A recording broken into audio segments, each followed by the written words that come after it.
আসসালামু আলাইকুম। আজকে চলে এসেছি আবার একটা রেসিপি নিয়ে। আজকে বানাবো মাছ দিয়ে আলু দিয়ে ঝোল। প্রথমে কড়াইটা বসিয়ে দিয়েছি, কড়াইয়ে সরষের তেল দিয়ে দিয়েছি, তেলটাকে ভালো করে গরম করে নিয়েছি। এরপর মাছগুলো দিয়ে মাছগুলোকে ভালো করে ভেজে নিয়েছি।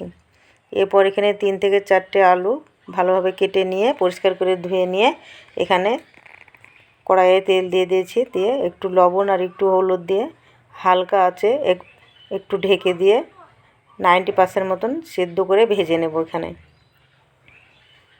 আলুটাও দেখুন লাল লাল করে একটু ভেজে নিয়েছি। এরপর আলুটা তুলে নিয়েছি, কড়াইয়ে আবারও তেল দিয়ে দিচ্ছি আর দিচ্ছি হালকা একটু পরিমাণে পাঁচশোম্বারা, আর দিচ্ছি এখানে বড় বড় সাইজের 2টো পেঁয়াজ কুচি করে রেখেছিলাম সেইটা, আর একটু আদা বাটা আর একটু রসুন বাটা দিয়ে মশলাটাকে ভালো করে কষিয়ে নিচ্ছি।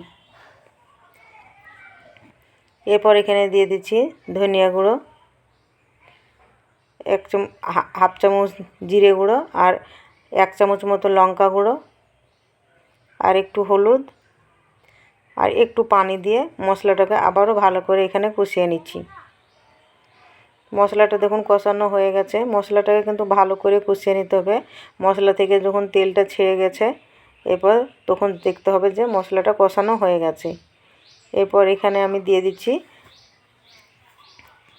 2 থেকে 3টে টমেটো কেটে নিয়েছি এখানে। তারপর টমেটোগুলো দিয়ে ভালো করে আবারও কষিয়ে নিচ্ছি। এরপর আলুটাকে দিয়ে দিচ্ছি।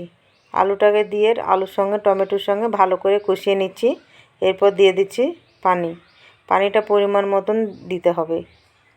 ঝোলটা যখন একটু ফুটে গেছে তখন মাছগুলো দিয়ে দিচ্ছি।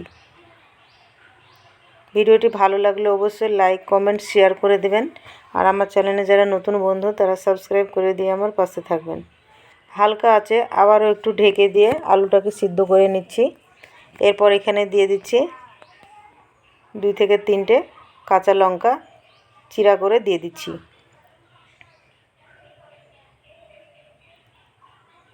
ভিডিওটি ভালো লাগলে অবশ্যই কমেন্ট করে জানাবেন।